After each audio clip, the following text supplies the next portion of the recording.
Hi, I'm Ethan. I love muzzleloading. Today I'm at the Rock Island Auction Company taking a look at some of the exquisite muzzleloaders they have in-house right now. This is probably one of the muzzleloaders that I was the most excited to come out here and see. This is a William III era flintlock musket with an original plug bayonet. Flintlock muskets from the reign of King William III from 1689 to 1702, also known as William of Orange, are very rarely seen here this side of the Atlantic. This musket is even scarcer in that it is pictured and discussed on pages 52 and 53 of American Military Shoulder Arms, Volume 1, Colonial and Revolutionary War Arms by George D. Moeller, and is a discrete GDM collection marking on the toe. Moeller lists it as manufactured in the 1690s.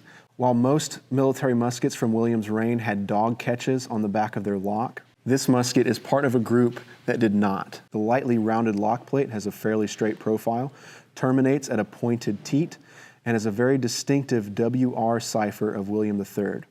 The lock is bridleless and secured by 3 screws passing through the lock without the use of a side plate or washers. The barrel has a rounded blade front sight, simple incised band at the transition point, and ordnance markings at the breech, and a deeper RC mark on the upper flat, slightly ahead of the vent. The stock has simple sheet brass ramrod pipes, no entry pipe, and a simple iron trigger guard with a brass butt plate on the rounded butt. This musket has a wooden ramrod and a plug bayonet with an 18¼ inch blade with a 6½ inch false edge, as well as a wood handle and a hanging staple. This is just a fantastic representation of an early flintlock muzzleloader here. Coming from the 1690s, this is really before we started to see the American long rifle take its shape here in the States and really change what muzzleloaders looked like forever, really. This is your typical, just beefy, massive muzzleloader from this time. Getting my hand around it here, it feels more like an axe handle than it does a rifle wrist. And shouldering this, as large as it is, it feels, just the bulk of it feels substantial in your hands. It feels like you could really go out onto the frontier and protect a fort and hunt some game with this. It's just really neat piece. This is, I kind of fangirl out about this era of muzzleloaders because this is before we see the real refinement here in the States. This is your typical British military musket.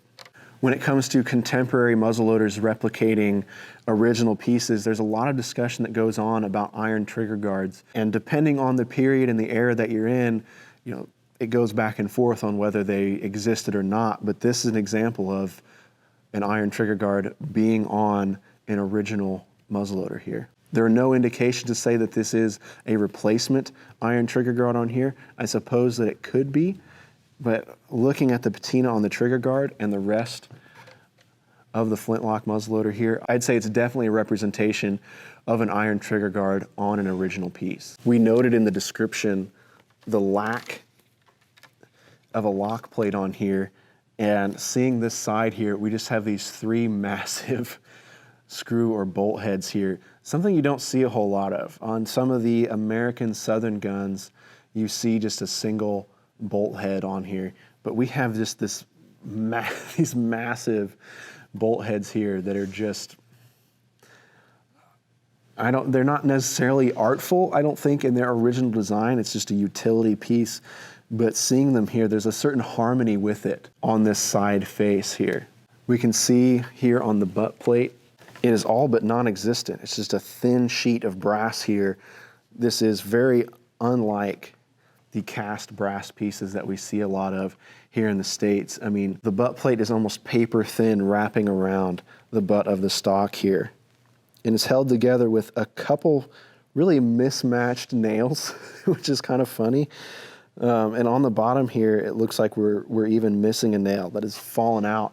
And judging by the dents around where this nail would have been, I think this was a loose nail pretty much from the start of life for this flintlock. There's a fantastic unevenness about this rifle all the way through. I mean, we're really symmetrical as we go back, really from the tang back, but when we look at the inlet of the tang here, along the carving on the stock to go with the inlet, it's really not even. The carving itself is pushed here to the lock side. Something I could see a builder today getting razzed a little bit about from their mentor, from their friends online for sure.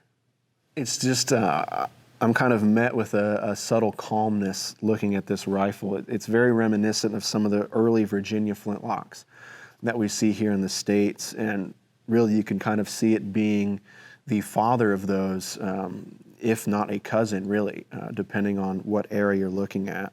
I think something I really enjoy about this piece is when you look at the stock, it's not evenly finished, and I mean not sanded, not polished.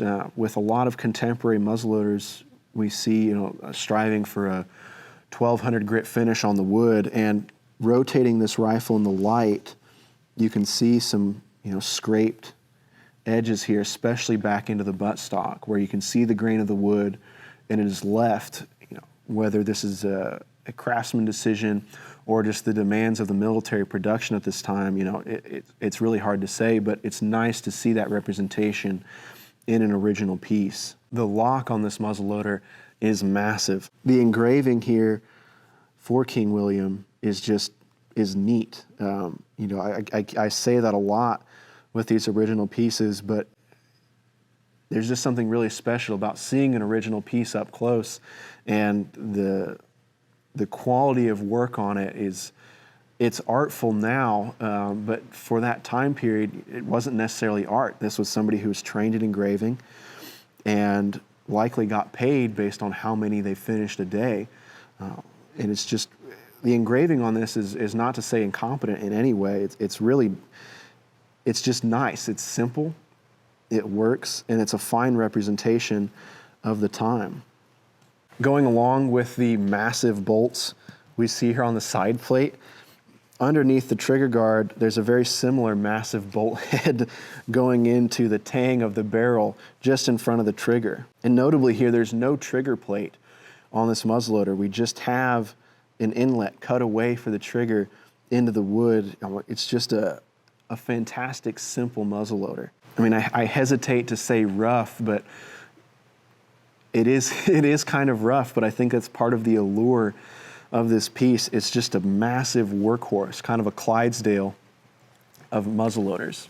The sheet brass ramrod pipes have been beat up quite a bit, just like the rest of the piece. It's not beat up in an ugly sense, it's just well worn and well used. It's just from when I saw the catalog, it's just a neat piece of early history that I'm really excited to have the opportunity to look at. With the accompanying plug bayonet, it's made all the more fascinating. So these plug bayonets would just stick into the muzzle end here of this smoothbore and just be used to, run through somebody, to finish the job. Looks like it would have had some kind of wire inlay here at the bulb. We can see there's been a little bit of brazing or soldering here at the front end. I mean, this is a serious bayonet. And when you look at this musket, its length is long. This is not a short piece. And you're adding almost 2 feet of bayonet on the end. It becomes a very formidable piece. There's the old wives' tales of people clubbing their enemies with their muzzleloaders with the buttstock, and we can go back and forth on whether or not that actually happened. But this is a substantial piece. I mean, when looking at it and holding it, I mean, it's just a chunk. It's just a chunk of a muzzleloader. See if we can fit the plug in here just for posterity. Doesn't that look just cool? I think everybody should have a plug bayonet in their arsenal. When it comes to original muzzleloaders, you're always holding history in your hands, and it's what keeps me coming back to muzzleloaders is picking up any muzzleloader out there, even a contemporary one. Really, you're holding the history of that contemporary maker. But the farther we go back, the more interesting, and the more we have to wonder about what these were used for, what they saw, who carried them, and who preserved them. I mean, it's one thing to say who made this, who carried this, but there's a whole line of people that preserved this. It didn't get tossed into a fire. It didn't just get left somewhere, rot. Somebody saw value in this for 300 years and preserved it for us so that we could be sitting here today oogling and awing over it. I really hope that you've enjoyed getting an up-close look at this original muzzleloader. I'm Ethan and I love muzzleloading. Thank you so much for watching. If you want to learn more about this muzzleloader or any of the other muzzleloaders that we feature on the channel, please visit ilovemuzzleloading.com. For more high-quality pictures of this muzzleloader and any of the other muzzleloaders that we're seeing here at the Rock Island Auction Company, check out the Rock Island Auction Company on their social media pages. They are everywhere, and they are sharing a ton of fantastic pictures that you should be saving for your own personal collections and your own reference if you ever want to build a fine muzzleloader like this one. Thank you.